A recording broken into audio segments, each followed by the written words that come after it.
Okay, I have to do this. Just walked all this and found out that I wasn't recording. So now I'm going to start from the back end here and start again.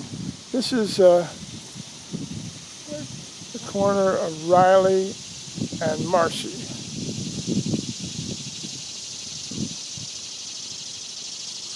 And now I'm going to start looking and do it all over again.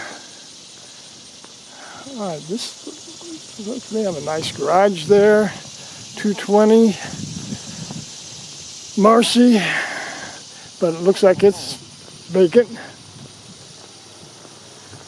And this one next to it, Mario rented this apartment for a short while from Betty Crace.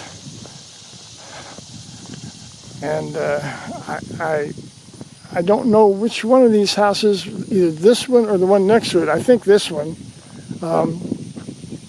Jane Newland in my high school class, this says 214, grew up here.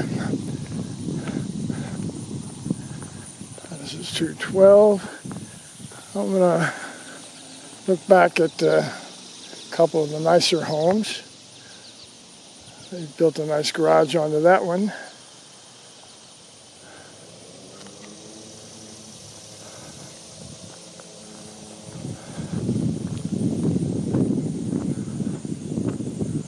Yep. The city's, or somebody, is doing a fairly good job of keeping the grass trimmed and picking up the trash after there were a lot of complaints about it.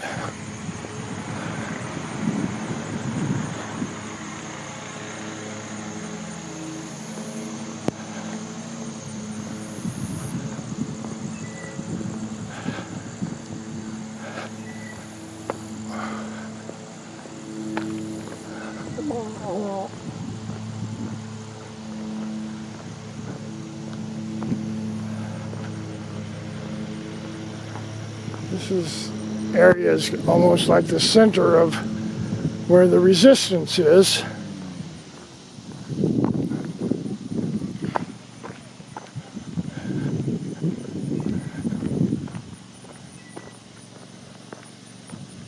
All right. I had to alter my route completely. I'll have to revamp it if I do another one.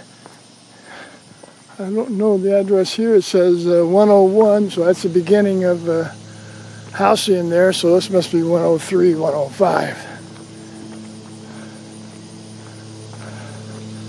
Across the way here is where Josh Craven lives, who's the president of the neighborhood association, and works tirelessly to try to battle with the mayor.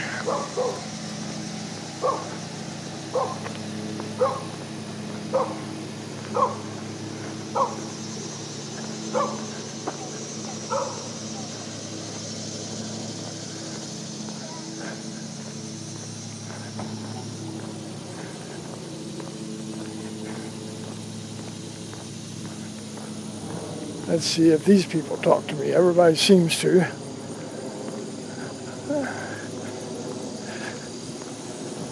It's so quiet in here with everybody. There's so many people having moved out.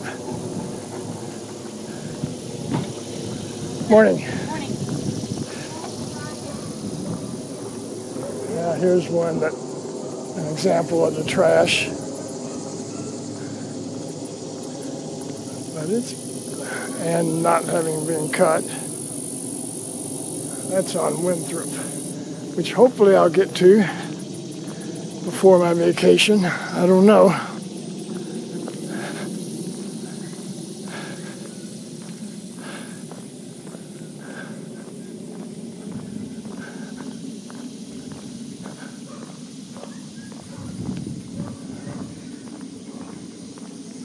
This is the four-way stop, only one in the Pleasant Ridge, Clark and Halcyon.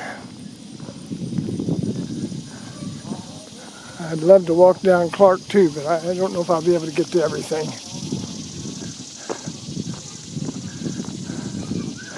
as I said in another one of these, that the longer units here were put in after a tornado came through while they were building, or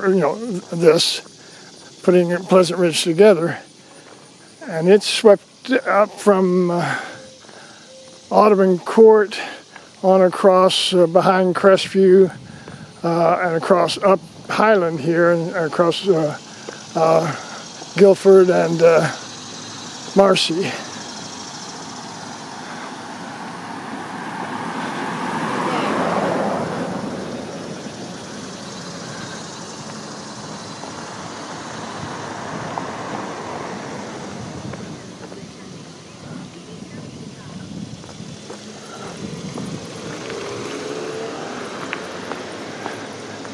When I was walking up earlier filming, or thought I was filming, I talked to people that lived in this long unit over here that's white, which I'll get to in just a second.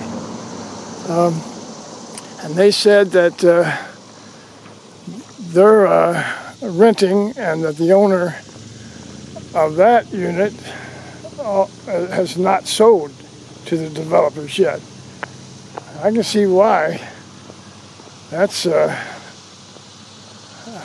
looks like it's be worth a lot more than $10,000. But who knows if he escaped all the fines or not. I really don't know how that worked. The mayor was going around fining everybody for every little picayune thing he could find, and people were accumulating thousands of dollars worth of fines. This is where the sweet shop was for many, many years. I even was one of the kids who worked there one summer for when the Trumps owned it. This guy hasn't sold out either, evidently. That's what the people in the white unit said. This old long building here was the administration building for the neighborhood when the government was operating it as a project. This unit here, this area, 219A, for a short period of time was the Pleasant Ridge Library, which my grandmother, Elizabeth Bettler, was the librarian. And I went to first grade here, probably about where that image of the man on the wall there is, had Miss Netherington. And then right over here was the original sweet shop ran by the Wirths, W-I-R-T-H. I can remember winning some kind of contest in which my parents entered me in, and I won a bicycle when I was, 2 bicycles when I was about 8 years old. This is a new house. They built on a very small lot, and it's probably maybe the only one here that's got a second floor. I don't know.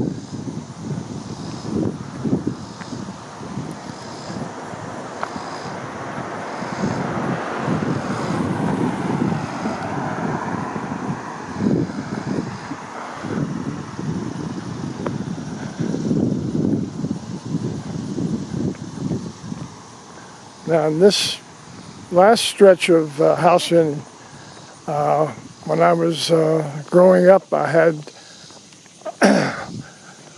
my grandmother lived in this block, and 2 of my aunts and their families lived in this block.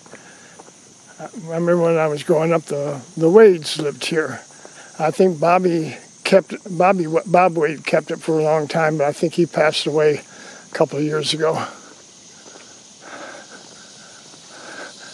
I think this one right here, I don't know what the number is, 30 something, 30, was where my grandmother, was where 304 was where my grandmother lived. Morning. I'm I'm documenting things before they tear it all down. Right.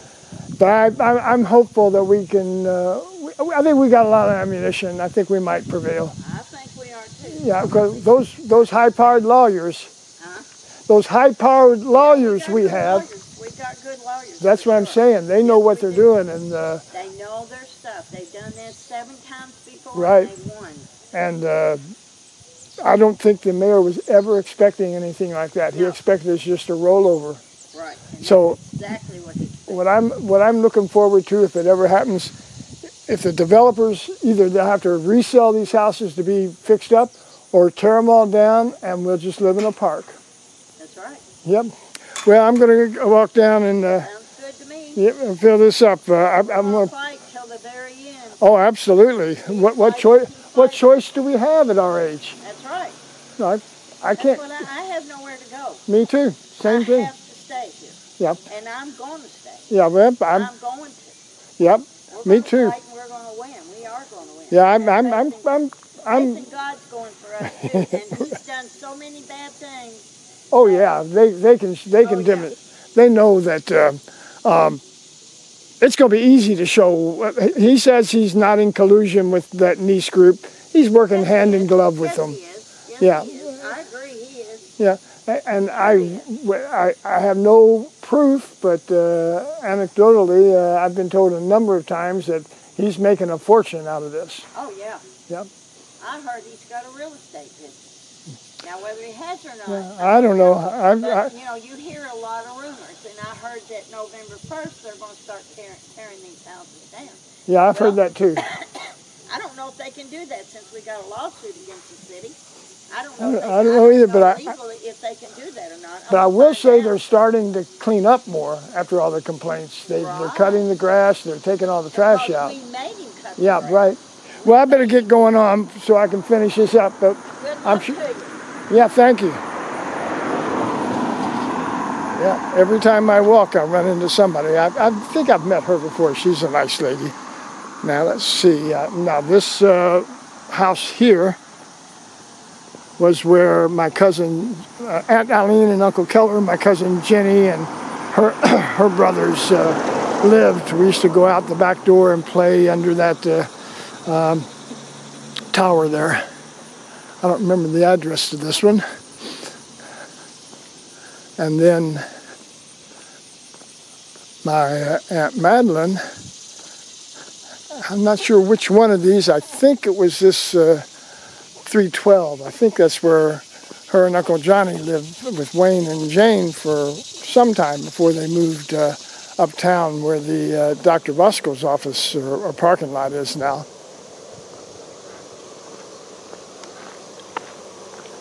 Yeah, this was part of my neighborhood when I was growing up. I knew most of the people who lived in these houses. That looks nice.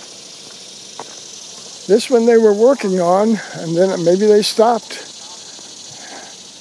But they started fixing it up pretty good. Oh my. This is just such a crime.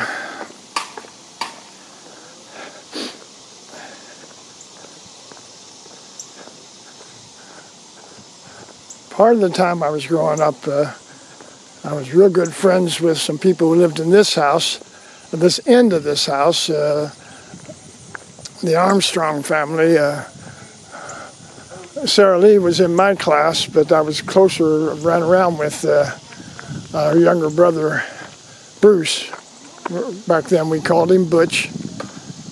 I still did. I saw him a while back when one of his sisters passed away, and that was up at Grayson's.